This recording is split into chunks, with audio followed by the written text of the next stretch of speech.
Olá novamente. No nosso estudo do cálculo, já encontramos dois tipos de funções. Aplicações de R em R, ou seja, funções da seguinte forma, funções que tomam um número real e retornam um número real,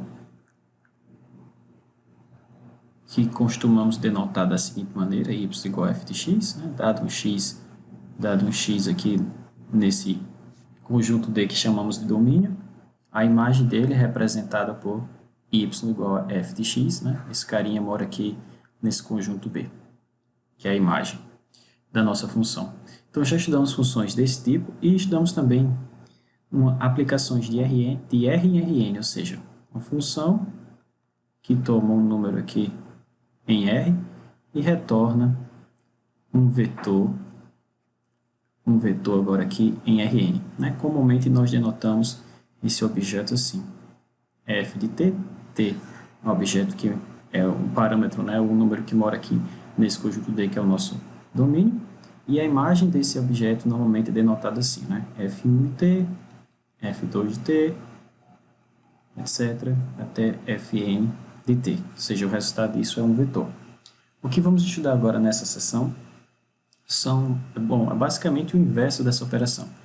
É uma aplicação de Rn em R. Então, o que a gente vai estudar agora são aplicações de Rn em R. E esse tipo de aplicação a gente vai chamar de função de várias variáveis, ou nesse caso, função de n variáveis. Tais funções aparecem com bastante frequência no cálculo, não só na matemática, mas na modelagem de vários problemas do dia a dia e problemas físicos. Como, por exemplo, se a gente for para pensar no volume de um cilindro, por exemplo, suponha que eu tenho aqui um cilindro de altura H e raio R. Como é que a gente calcula o volume desse cilindro? Bom, o volume desse cilindro é a área da base, ou seja, πr2, vezes a altura H. Então, eu posso dizer que isso é uma função que depende do raio e que depende da altura, não é verdade? πr2h. Então, se eu modifico o raio ou a altura, eu modifico o volume do meu cilindro. Então, o volume desse cilindro é um primeiro exemplo de uma função que depende de dois parâmetros, ou seja, uma função de duas variáveis. Ok? Então, o que a gente vai fazer agora é formalizar esse conceito de funções de várias variáveis. E, em seguida, vamos ver alguns exemplos. Então, vamos dar aqui uma definição do que vem a ser uma função de várias variáveis. Então, definição. Uma aplicação f de um certo subconjunto D do Rn em B, um subconjunto da reta, é chamada de função de n variáveis. Ok? Os conjuntos D e B aqui representados, D e B, são chamados de, bom, o D aqui é chamado de domínio, e o nosso B aqui é chamado de contradomínio, domínio. Ok? Então, a função de várias variáveis nada mais é que uma aplicação que toma um objeto que mora em Rn e retorna um número. Ok? Você pode pensar assim, ó, é uma função que toma um vetor e retorna um número. Tranquilo? Bom, então, dado um vetor que representaremos assim, o vetor genérico x1, x2, xn, pertencente lá ao domínio da minha função, denotamos por w igual a f de x1, x2, etc., xn. O valor, bom, esse carinha mora lá em B, né? O valor de f em x, ou seja, nesse vetor x. E também vamos denotar por IM de F o seguinte conjunto. É o conjunto dos carinhas lá, o conjunto dos Ws que moram lá em B, ou seja, que moram no contradomínio, tais que W se escreve assim, ó, F desse vetor X, onde X pertence ao domínio da função. Então, esse conjunto é chamado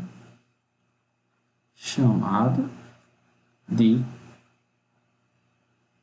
imagem da minha função f. Ok? Então, nas questões de aplicações, o que veremos mais à frente, é comum que a gente trabalhe funções definidas em subconjuntos do R2 e subconjuntos do R3. Mas tudo que a gente fizer para funções, funções nesse caso de 2 ou 3 variáveis, se estende para funções para n maior que 3. Okay? Por questões de visualização, a gente vai restringir o nosso estudo para funções de 2 e, em alguns casos, 3 variáveis. Okay? Então, para não carregar essa notação pesada aqui, cheia de índices, ou seja, em vez de ficar trabalhando com f de x1, x2, etc., quando tivermos no R2 ou no R3, vamos utilizar uma notação mais simples. Okay? Então, deixa eu introduzir essa notação aqui. Então, no R2, escrevemos da seguinte forma. Então, em vez de trabalhar com f de x1 e x2, já que eu só tenho dois parâmetros agora, eu vou chamar esses carinhas de x e de y. Tá? E o valor dessa função a gente vai denotar dessa maneira. Ok? Então, a imagem a gente vai representar dessa forma. Z igual a f de x e y. Neste caso, x e y são chamados de variáveis, são as variáveis independentes. Variáveis independentes. Ok? Bom, e o z, toma o papel aqui, e z é a variável dependente. Variável dependente. Por razões óbvias, né? Dependente. Para cada x e y, eu vou ter um z correspondente. Então, o z depende de x e y. Se eu tiver no R3, então no R3, escrevemos da seguinte forma. W igual a f de x, y, z. Então, aqui a gente promove o z, a variável independente, ok? Onde z é agora promovida a variável independente. Variável independente. Ok? E nesse caso, então, o w que vira a nossa variável dependente. Vamos colocar essa observação aqui. E o w aqui agora, w é a variável dependente. Ok? Então, vamos utilizar essa notação, que é mais simples, né, para representar funções de 2 variáveis e funções de 3 variáveis. Ok? Se tivermos mais variáveis, por exemplo, no caso a função de 4 variáveis, ainda podemos escrever assim, o x, y, z, por exemplo, t. Ok? Bom, mas se tivermos muito mais variáveis, então essa notação inicial é mais recomendada. Tranquilo? Então, vamos ver um exemplo. Então, exemplo 1, para a função f de x e y igual a raiz quadrada de 9 menos x2 menos y2, você perceba que é uma função de 2 variáveis, determine a, o domínio e a imagem de f, e b, o valor que f deve ter em ou no ponto 1 e 2. Ok? Bom, para calcular f de 1 e 2, eu preciso saber se esse cara pertence ao domínio. Por isso que é importante a gente determinar inicialmente o domínio da função. Tranquilo? Então, vamos ver como é que a gente faz isso. Então, note que o domínio dessa função, o domínio da função, aqui eu tenho a função raiz quadrada, não é isso? Raiz quadrada dessa combinação. Mas a função raiz quadrada só está definida se o seu argumento for não negativo. Então, vamos colocar isso aqui. Então, note que o domínio da função raiz quadrada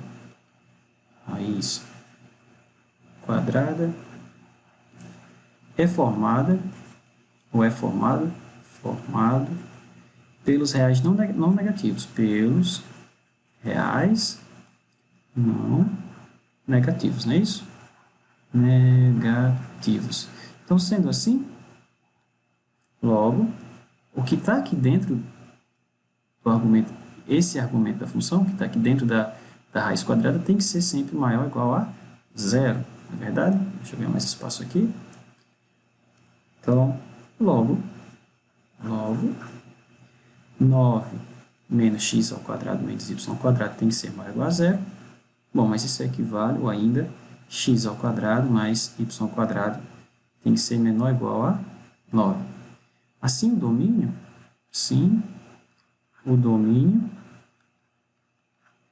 é o seguinte conjunto, é o conjunto D, ou seja, o conjunto dos pontos do plano, o conjunto dos pontos da forma x e y pertencentes ao R2, tais que x ao quadrado mais y ao quadrado é menor ou igual a 9. Então, graficamente, a gente tem o seguinte, graficamente, a gente tem a seguinte representação. Então, o que é x ao quadrado? O que é x ao quadrado mais y ao quadrado? Igual a 9. Bom, a equação de uma circunferência centrada na origem de raio, 3. Bom, menor que 9 vai ser todos os pontos que estão para dentro da circunferência. Então, a gente tem esse disco D aqui representado em verde. Então, graficamente, perceba, isso aqui não é o gráfico da função, ok? Daqui a pouco vamos ver como é que a gente... a definição de gráfico de uma função de duas variáveis, que é um objeto que mora no R3, ok? Então, isso aqui não é o gráfico da função. Isso aqui é uma representação gráfica do domínio dessa função, ok? Então, o domínio é o conjunto desses pontos que estão dentro desse disco e sobre a borda, ok? Desse disco x ao quadrado mais y ao quadrado igual a... Bom, menor ou igual a 9. Okay? Igual a 9 a gente tem a borda e menor a gente tem a parte interna, ok? Desse disco fechado. Bom, e como é que ficaria então a imagem dessa função? Bom, a imagem é um intervalo, não é? A imagem, note ainda que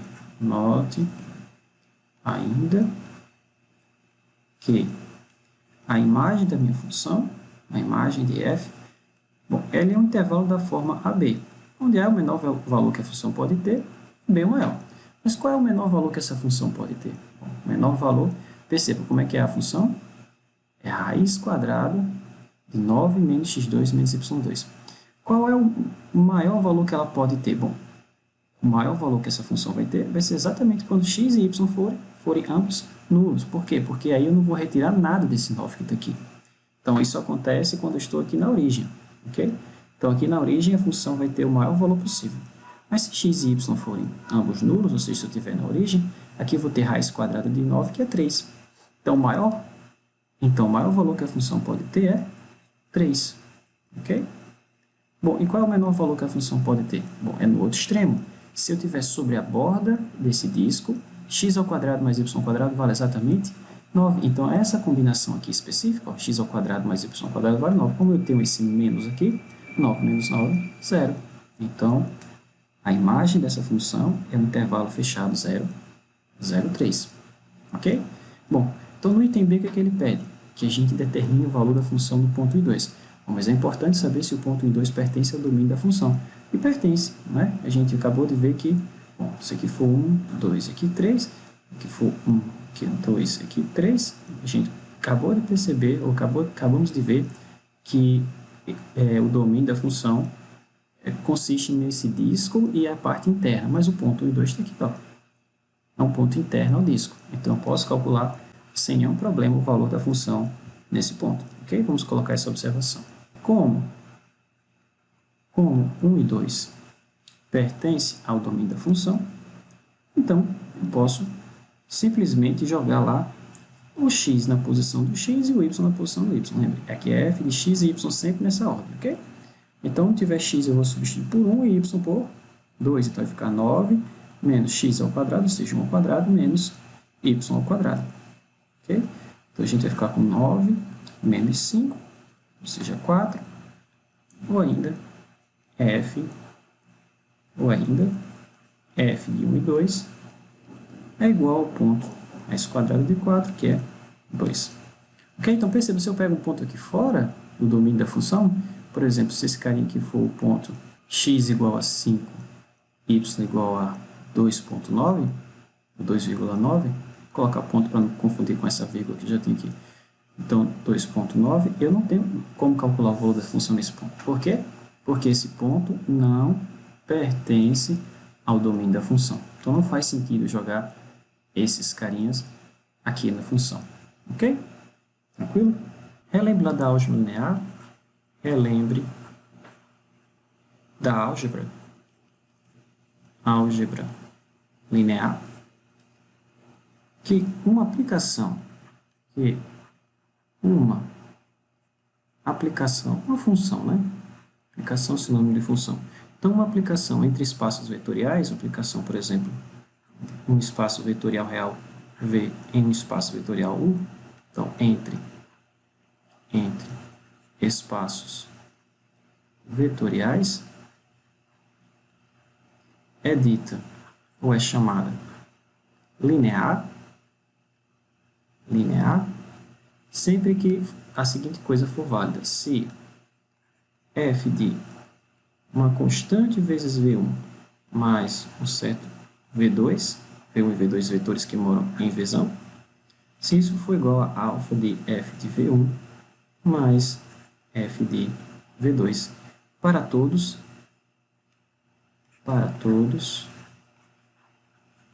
V1 e V2 em Vzão e alfa número real. Okay? Então, esse conceito de função linear, de aplicação linear, de transformação linear, também vai ser importante para a gente aqui em cálculo 2, principalmente quando a gente for estudar diferencial de uma função de duas ou mais variáveis. Okay? Então, é importante a gente relembrar esse conceito. Então, o que a gente vai fazer agora é um exemplo onde a gente vai caracterizar todas as funções lineares de n variáveis. Okay? No exemplo, a gente vai fazer para duas variáveis, mas a ideia, ou para três variáveis, mas a ideia é geral. Okay? Então, exemplo 2, verifique que se f é uma função de três variáveis, ou seja, uma função de R3 em R, então, se ela for linear, então existe um certo vetor A do R3, tal que se V for um vetor lá do domínio, ou seja, se V for um cara da forma x, y, z, então f de V pode ser escrito como produto interno de A, o produto escalar de A por V. Ou seja, ele está dizendo o seguinte: verifique que todas as funções lineares de R3 em R podem ser escritas assim, como um produto escalar. Ok? O produto escalar de um vetor fixo lá do R3 pelo vetor genérico V de coordenadas x, y, z. Ok? Então, como é que a gente faz isso? Então, a ideia é a seguinte: vamos utilizar a linearidade de f. Então, ele está dizendo aqui, verifique que se f for linear, então vamos usar o fato de que f é linear. Tá? E aí, daí a gente vai reescrever, dado um vetor genérico no R3, a gente sempre pode escrever esse cara como combinação linear dos vetores canônicos, né, dos vetores IJK, que é a base do R3, e aí a gente usa a propriedade linearidade e aí a gente vai perceber que esse é realmente o caso. Ok? Então, olha só, da linearidade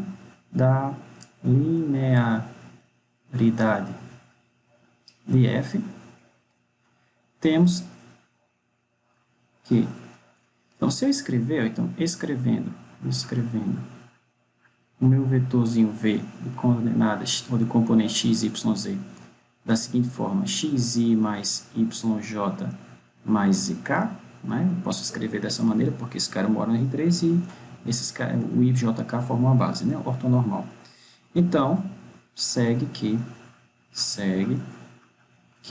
f desse cara, ou seja, f de v, ou f de x, que é a mesma coisa que f de x, y, z, né?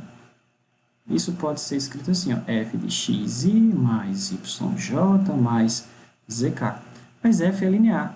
Então, isso quer dizer que f da soma é a soma dos f, e esses x, y, z são constantes e podem sair aqui para fora da função, né? Então, vai ficar x vezes f de i mais y vezes f de j mais z vezes f de k. Perceba ainda que cada um desses caras são números, não é isso? O que eu tenho aqui nesse cara, por exemplo? F de 1, 0, 0. Bom, mas Por definição, a função de 3 variáveis é uma função que leva esse vetor e um número real, não é isso?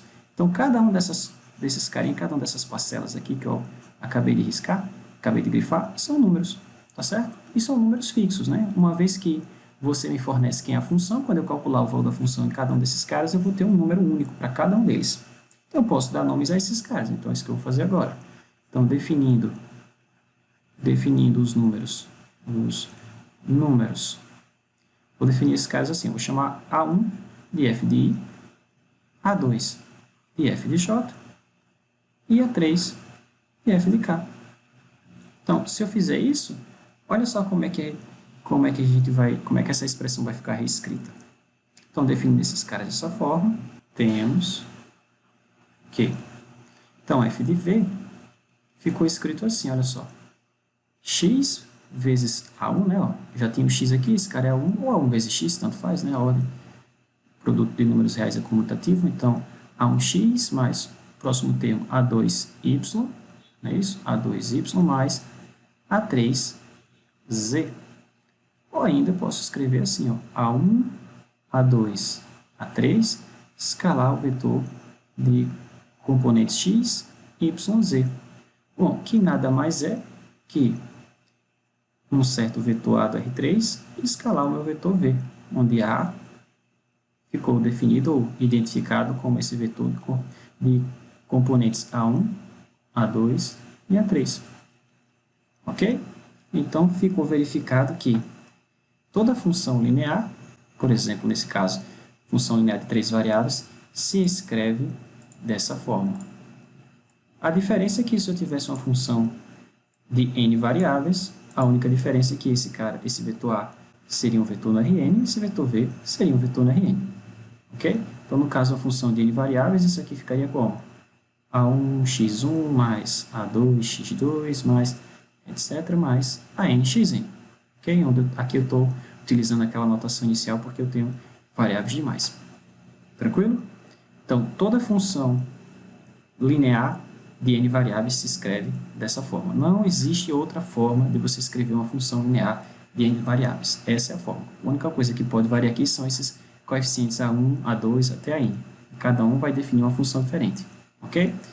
Isso é bastante importante, porque mais à frente, quando a gente for estudar diferencial de uma função de duas ou mais variáveis, um diferencial de uma função de n variáveis, a gente vai precisar desse conceito de função linear. Ok? Bom, dando continuidade, vamos definir aqui uma outra classe importante de funções de várias variáveis, que são as funções homogêneas, que aparecem muito, por exemplo, na resolução de equações diferenciais, ou um outro exemplo simples da física, a energia cinética. A energia cinética se escreve assim, né? 1 meio de V2, 1 meio de mv2. Esse cara é uma função que a gente chama de função homogênea de grau 2 das suas variáveis. No caso, as variáveis aqui são as componentes da velocidade. Então, o que seria uma função homogênea? Então, uma função f de x, y. Aqui eu vou definir para uma função de duas variáveis, mas o mesmo se estende para uma função de n variáveis. Então, a função f de x, y é chamada de homogênea. Então, homogênea de grau n, se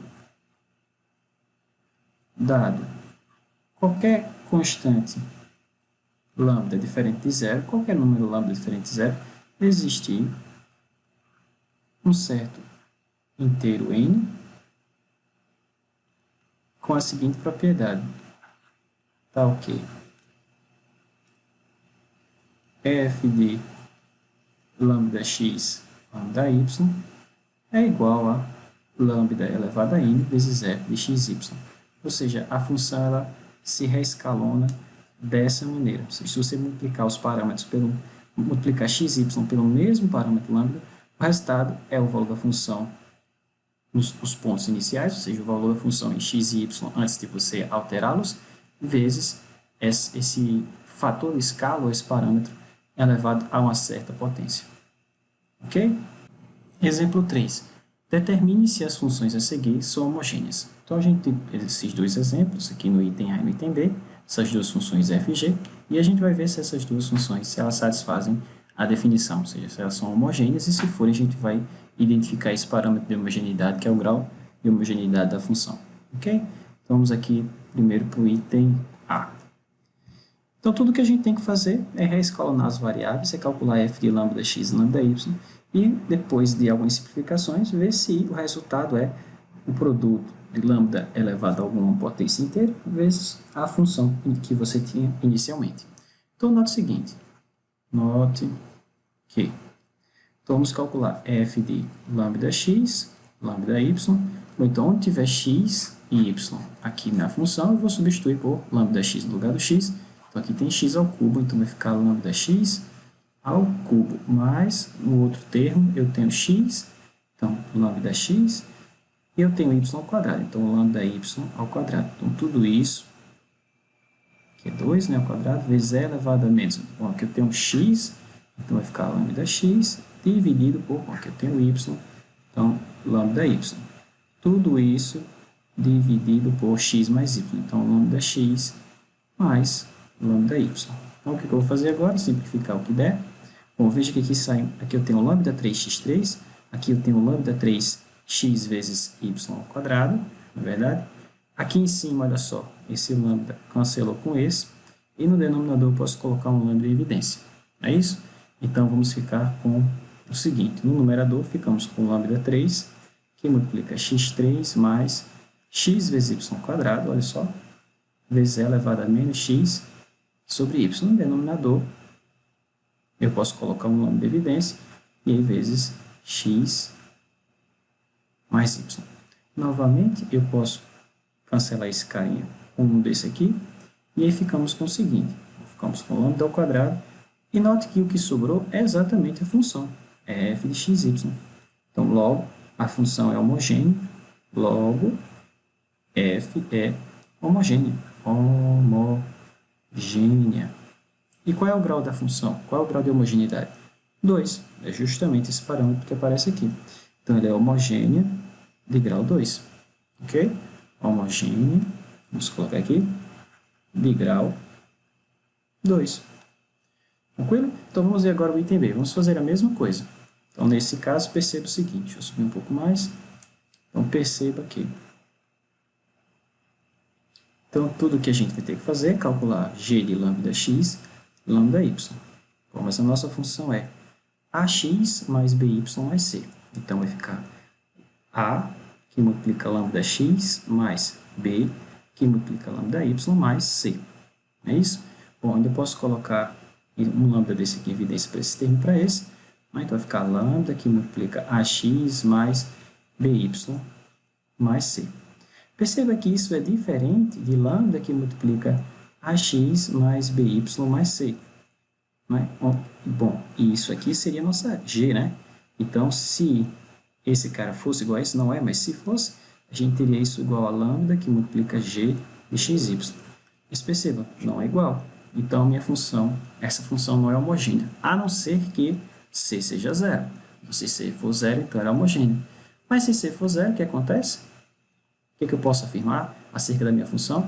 Que ela é uma função linear, não é isso? Porque eu vou ter exatamente algo dessa forma, AB escalar xy, né? Posso pensar nesse cara como meu vetor no R2, ó, vezes o produto interno com um certo vetor no R2. Tranquilo? Então, logo, F não é homogênea. Logo, perdão, G. Então, logo, G de xy será homogênea apenas se C for identicamente nulo. Ok? Então, essa função ela não é homogênea. Essa função será homogênea apenas se, ou de outra forma, né? Ou ainda se G for linear. Deixa eu colocar aqui. Ou ainda se G, nesse caso, for linear. Ok? Toda função linear automaticamente é homogênea. No caso, se C for zero, ela seria homogênea grau o quê? 1. É o carinha que está aqui, o lambda elevado a 1. Mas nesse caso a função não é linear, então ela não é homogênea. Tranquilo? Então, se C fosse zero, ela seria homogênea. Bom, agora sim, a gente vai introduzir um conceito importante, que é o conceito de gráfico de uma função, né? No caso, quando a gente estudou funções de uma variável real a valor real, funções do tipo y igual a f de x, então o gráfico dessa função nos traz informações bastante importantes acerca do comportamento da função. Às vezes, olhando para a função, ou na verdade, olhando para a definição da função, por exemplo, x vezes e elevado a menos x ao quadrado. Olhando para isso aqui, nós não somos capazes de, ou, por exemplo, e elevado a menos x quadrado. Nós não somos capazes de inferir muito sobre a função. Mas quando a gente vê o gráfico da função, aí sim a gente consegue perceber bastante características importantes, como, por exemplo, ela passa pelo máximo, que é isso quando x tende a infinito, a função zero. Então, essas propriedades importantes a gente consegue observar e extrair esses comportamentos importantes diretamente do gráfico da função. Então, é interessante que a gente defina o gráfico de uma função de duas variáveis também. Professor, vamos estudar o gráfico de funções de três variáveis? Bom, a gente pode definir o gráfico de uma função de n variáveis de forma geral. Ok? x1, x2, só que esse objeto, como a gente vai ver, está no Rn mais 1, o gráfico desse cara. Né? Não é esse cara, o gráfico dele. Então, no caso, para que a gente possa fazer o gráfico, ou para que a gente possa representar o gráfico de uma função de várias variáveis, o número máximo de variáveis que a gente pode ter é 2. Por quê? Porque o gráfico desse cara vai estar lá no R3. Tá? Mas mesmo assim, mais à frente a gente vai ver outra ferramenta que nos permite inferir sobre o comportamento da função, por mais que a gente não consiga esboçar o gráfico dela, por exemplo, no R4. Tá? Por uma função de três variáveis. Então, vamos lá. Sejam D um subconjunto R2 e F uma função de D em R. Seja uma função de duas variáveis. Então, o conjunto GR de F, dado da seguinte forma, é o conjunto dos pontos x, y, z, pertencentes ao R3, tais que a componente ou a coordenada z desse ponto se escreve dessa forma, f de x, y, com o x, y pertencente ao domínio da função. Então, esse conjunto a gente chama de, então, é chamado de gráfico da função. É chamado de gráfico de f. Gráfico de f. Ok? Então, olha só, da mesma forma que o mesmo procedimento que a gente utilizava para construir o gráfico de uma função de duas variáveis, na verdade, a função de uma variável, uma função tipo y igual a f de x, a gente pode utilizar para formar o gráfico de uma função de duas variáveis também. Então, qual era o procedimento, por exemplo? Então, uma vez dada a relação, você tem como é que o x, como é que a função transforma o x no y. Então, você pega um x qualquer, calcula, por exemplo, x0, calcula o f de x0, isso vai te dar o teu y0, e aí você vai lá e marca o pontinho. E aí, continua repetindo isso para todo x definido no domínio da função, por exemplo. Se a sua função está definida no intervalo AB, então você continua fazendo isso para todos esses carinhas. Então, por exemplo, digamos que a sua função calculada nesses pontos teve essa carinha. E você repete isso uma certa quantidade de vezes, ou você vai calculando isso para cada vez mais pontos, de forma que quando você juntar todos esses carinhas, ou quando você colocar todos eles no gráfico, todos eles no plano, você vai ter o gráfico da função. Basicamente é isso que o computador faz para a gente quando a gente usa algum software computacional para esboçar o gráfico de uma função de uma variável. Bom, para uma função de duas variáveis, o processo é o mesmo. A diferença é que o domínio agora tem mais pontos, não é verdade? Então, a ideia é a mesma. Então, se o domínio aqui representado no plano XY é essa região aqui limitada por essa curva verde, então eu pego um ponto arbitrário aqui, ó, que é representado por esse x0, y0, e aí eu jogo esse carinha na função. Então, eu calculo f de x0, y0, vou ter um certo z0 como saída, né? Então, z0 aqui é o f desse cara, é f de x0, y0. E então, o que eu vou fazer? Uma vez que eu tenho o valor desse cara, se esse cara for positivo, como eu marquei aqui, ó, basta que eu agora identifique esse ponto no espaço. Esse ponto tem coordenadas x0, y0 e z0, onde z0 é o valor da função no ponto, né? Está aqui representado. E aí eu continuo repetindo esse processo. Por exemplo, eu pego um outro ponto aqui no domínio, calculo o valor da função nesse ponto, digamos que eu tenho esse carinha. Então, eu pego um outro ponto no domínio, por exemplo, esse cara, calculo o valor da função no ponto, tem esse outro carinha. E continuo repetindo esse processo, né? E aí, depois, quando eu juntar todos esses pontos, eu vou ter essa coisa aqui em cima, que a gente chama de superfície. Então, eu vou ter uma superfície genérica como essa. Claro, dada a função, eu vou saber qual é a forma dessa superfície. Tranquilo? Mas, basicamente, esse é o processo que o computador faz para obter o gráfico de uma função de duas variáveis. Então, ele divide, por exemplo, o domínio aqui em vários segmentos, na verdade, em vários cortes assim, que a gente chama de uma malha ou um ladrilhado, e aí ele calcula o valor da função em cada um desses pontozinhos aqui. E aí você vai ter uma coleção de pontos aqui em cima.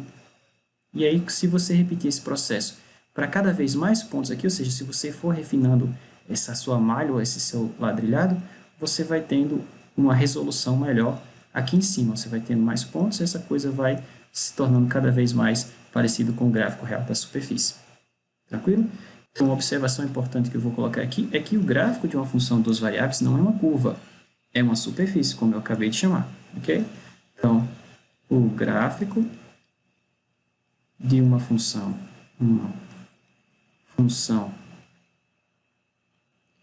de duas variáveis é uma superfície,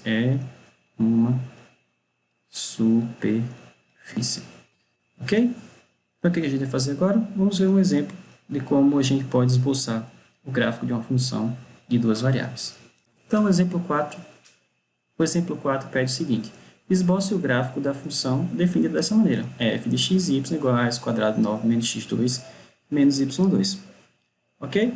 Então, a gente não vai utilizar aquela abordagem que eu acabei de mencionar aqui em cima, que é uma abordagem muito trabalhosa e fadonha, né, de ter que dividir o domínio em vários pedacinhos e calcular o valor da função em cada um desses pontos. Então, vamos tentar usar uma abordagem mais inteligente. Então, perceba o seguinte, olha só. Perceba que escrevendo. Bom, para cada x e y tem um z correspondente, né? Então, eu posso escrever esse cara assim, ó, z igual a f de x e y. Então, a minha expressão se escreve assim, ó. Essa relação vai ficar escrita assim, z igual a raiz quadrada de 9 menos x2 menos y2. Ou ainda seu quadrado. Perceba que o z, nesse caso aqui, ele é sempre positivo. Na verdade, não negativo. Na verdade, o z é sempre maior ou igual a zero.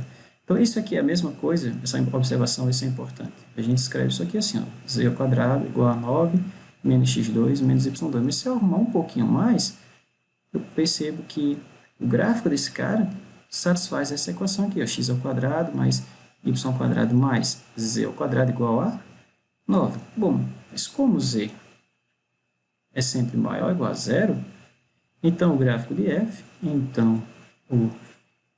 gráfico de f é uma semisfera, Bom, a gente reconhece essa expressão aqui como o gráfico de uma esfera, né?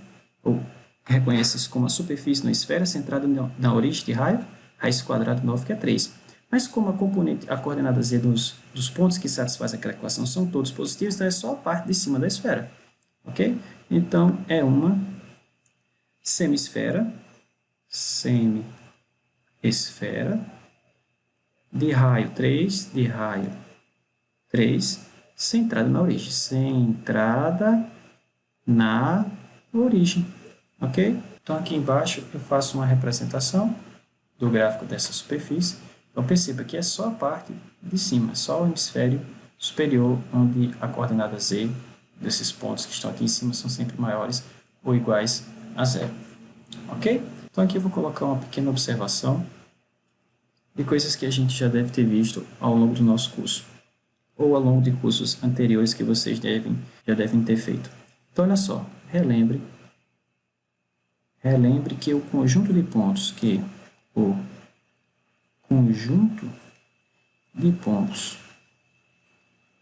no espaço que satisfaz a equação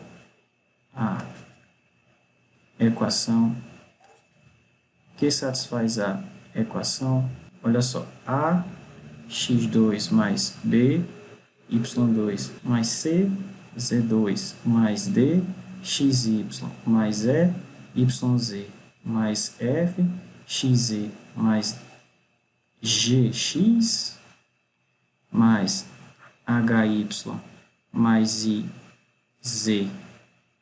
mais j igual a zero. Então, o conjunto de pontos que satisfaz essa equação é chamado de uma superfície quadrática, ou uma quádrica. Então, é chamada de uma superfície quadrática. Provavelmente você deve ter encontrado formas de classificar esse cara num curso de álgebra linear, né? Então, na figura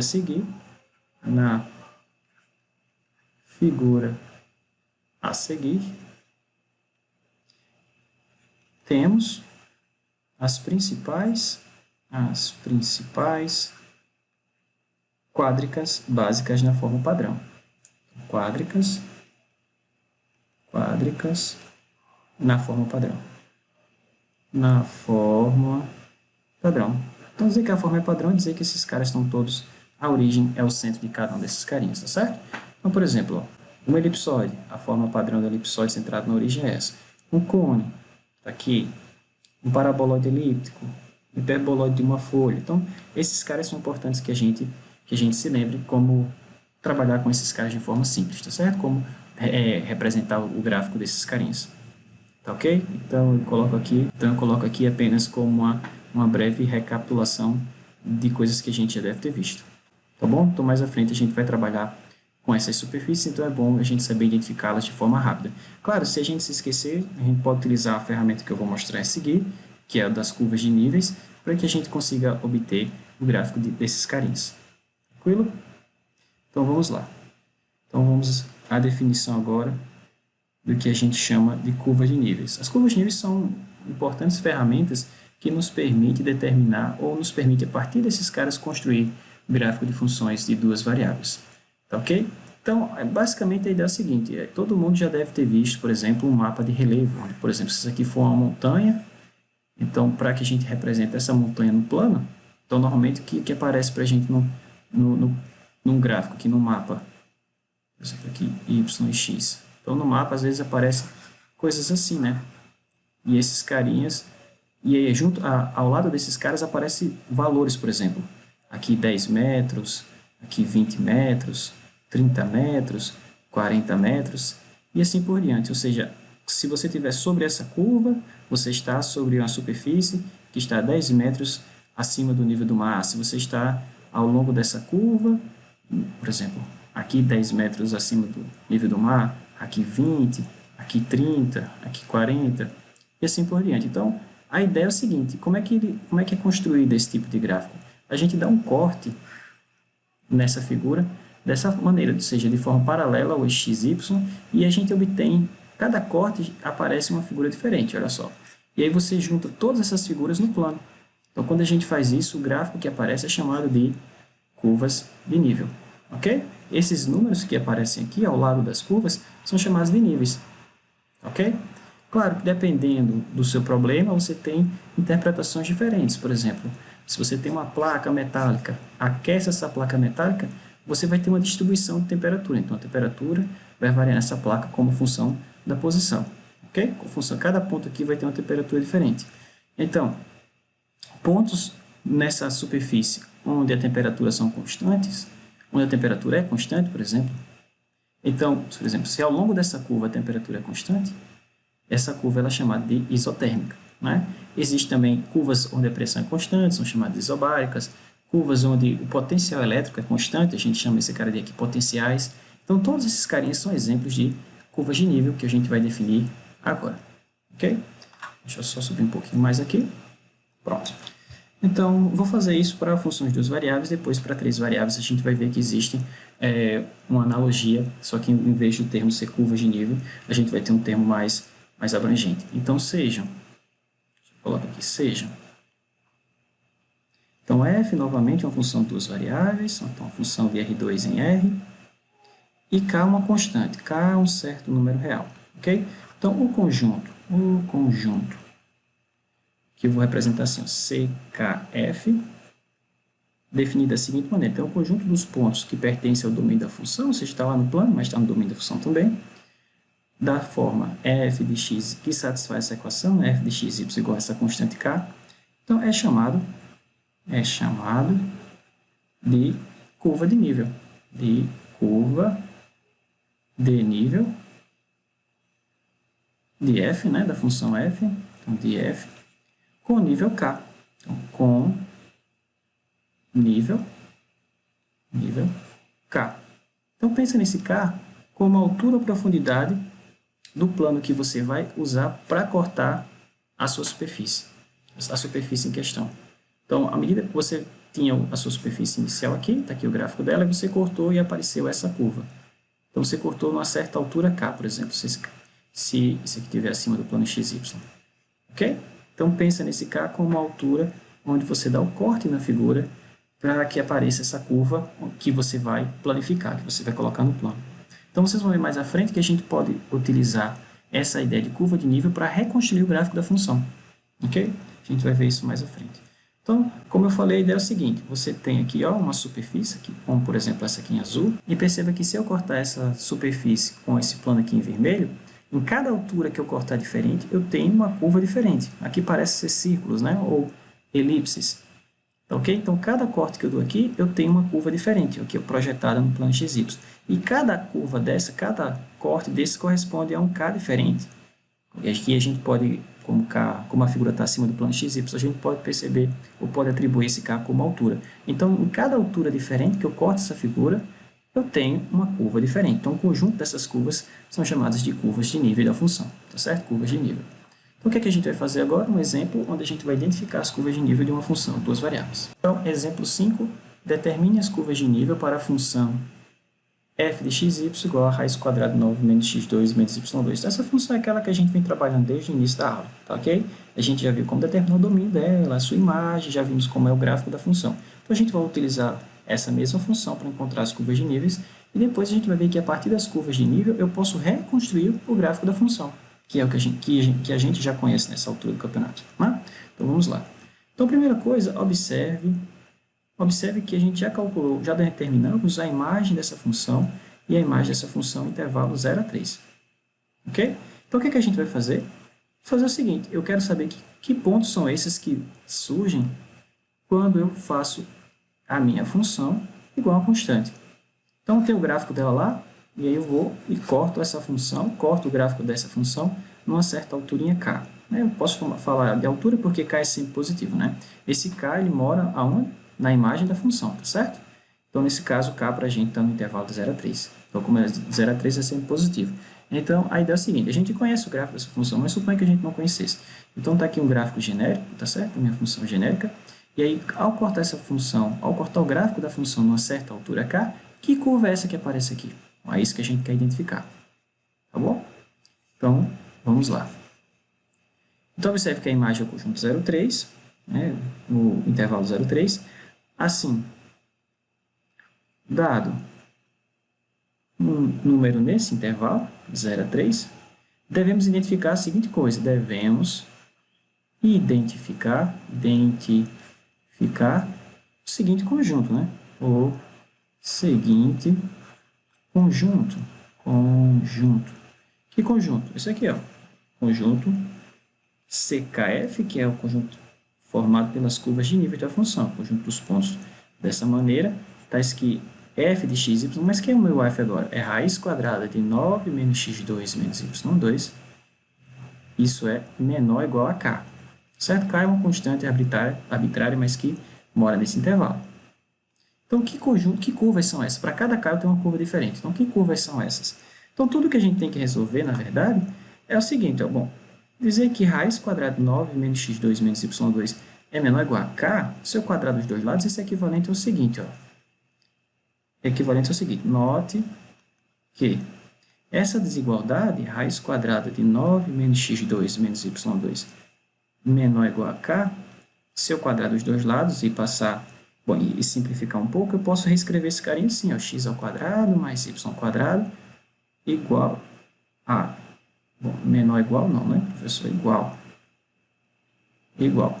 Então, igual a 9 menos K2. O que foi que eu fiz aqui? Quadrei essa expressão, então a raiz foi embora, depois passei esse cara para cá, depois passei o K ao quadrado, né? Vai ficar K ao quadrado, quando eu quadrar, para o lado de cá, tá bom? Então, ficamos com essa expressão aqui, Então, eu quero identificar que curvas são essas no plano. Nota que aqui não depende mais de dizer, é só x e y. Então, isso é uma curva no plano. Então, que curvas são essas no plano? Bom, k é uma constante, tá certo? Por exemplo, eu posso fazer k igual a zero, né? K varia desde 0 até 3. Então, quando k for zero aqui, que curva eu vou ter? X ao quadrado mais y ao quadrado igual a 9. Bom, isso é uma circunferência centrada na origem. Então, eu posso escrever esse carinha aqui ainda assim, olha só. 9 menos K2, raiz quadrada desse cara elevado ao quadrado, né? E por que eu estou fazendo isso? Porque com isso a gente consegue identificar que isso aqui é o raio da minha circunferência. Então, na verdade, o que eu tenho são várias circunferências concêntricas, ou seja, com o mesmo centro e todas, com o mesmo centro e centrado na origem, né? Então, isso aqui, note que isso aqui consiste para cada K, né? Para cada K, em círculos centrados na origem. Em círculos concêntricos, né? Centrados na origem. Na origem.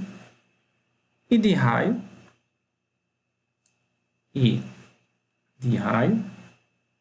R igual exatamente esse carinha que eu coloquei aqui. Raiz quadrada de 9 menos K2. Então, novamente, quando K for zero, eu tenho uma circunferência de raio 3. Mas o que é K igual a zero? K igual a zero quer dizer que eu estou na altura zero, mas a altura zero eu estou no plano XY. Então, no plano XY eu tenho uma circunferência de raio 3. Se eu aumentar um pouquinho K, por exemplo, se K for igual a 2 raiz de 2, então, qual vai ser o raio dessa minha circunferência? Vai ser 9 menos 2 raiz de 2 ao quadrado, vai ficar 8, né? Então, eu teria isso aqui.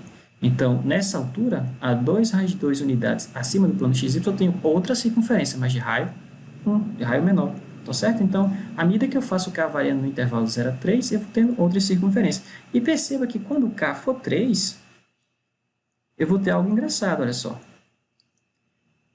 Quando o K for 3, isso aqui vai ficar 9 menos 9, 0. Então, não tem uma circunferência de raio 0. Eu tenho um ponto. Ok? Então, logo, quanto maior K, menor o raio. Logo, quanto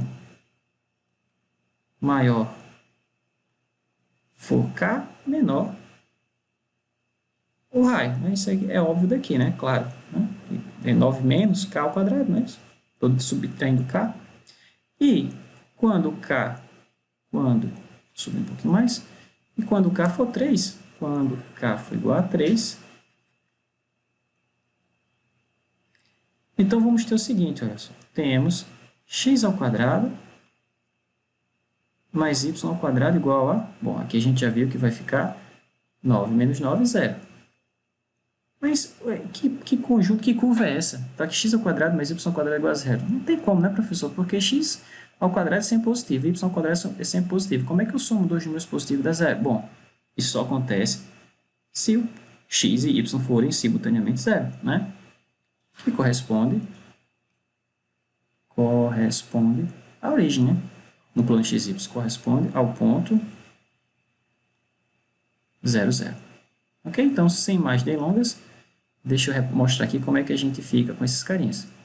Então, como eu falei, eu tenho várias circunferências concêntricas. Perceba, para K igual a 0, como é que era o raio? Deixa eu colocar aqui o raio. O raio da minha circunferência era 9 menos K2. Então, se K for 0, o raio é 3. Então, eu tenho essa circunferência aqui maior. O raio é 3, tá certo? Bom, à medida que eu vou aumentando o valor de K, eu vou tendo circunferências menores, que é o que estou representando aqui, várias circunferências com cores diferentes, tá? Então, para cada valor de K, eu coloquei aqui algumas circunferências de raios conhecidos. Por exemplo, essa aqui em azul, quando K for 2 raiz de 2, eu tenho um raio 1. Nessa aqui em verdinho, quando K for raiz de 5, o raio é 2. E para qualquer outros valores de K, eu tenho essas outras circunferências que vão desde essa circunferência maior, que é de raio igual a 3, que é a maior que eu tenho, até esse ponto aqui, ó. Aqui correspondente a K igual a 0. A gente já viu que se K for 0, na verdade, que corresponde a K igual a 3. Né? Aqui está errado, é K igual a 3, professor. Então, quando K for 3, a gente já viu que o raio dá 0. Aí, então, a gente tem esse ponto. Então, como é que eu posso utilizar essa ideia, professor, dessas curvas que estão representadas aí no plano, para obter o gráfico tridimensional desse objeto? Bom, como eu falei, como é que a gente obtém esse cara? A gente intersecta a minha figura, a minha superfície com vários planos, nesse caso, em várias alturas distintas, né? Então, o que a gente tem aqui é, por exemplo, no plano XY eu tenho essa circunferência de raio 3 grande. Num plano um pouquinho mais para cima, tem uma circunferência um pouco menor. Num plano mais para cima, tem uma circunferência um pouco menor, até chegar num ponto. A ideia é que a gente faça isso para vários valores de K, para muitos valores de K, e depois a gente empilhe esses carinhos. Quando eu empilhar cada um deles, olha só o que vai aparecer. Eu tenho a minha esfera. Estou na base, olha só, K igual a zero, então estou no plano XY. No ponto mais alto, K igual a 3. K igual a 3, é igual a 3. Então, no ponto mais alto, eu tenho esse ponto. E para qualquer outra alturinha, para qualquer outro valor de K ou de Z, eu tenho essas outras circunferências que estão representadas aqui. Ok? Então, perceba, K, à medida que K aumenta, o raio diminui. Então, K é o Z, tá? Então, se eu subir nessa figura, o K aqui é igual a Z, tá certo? Se eu subir nessa figura, eu terei cada vez Z's maiores, ou seja, cada vez K's maiores, mas cada vez raios menores, tá certo? Então, vou ter circunferências com raios que vão diminuindo até chegar nesse ponto. Tranquilo?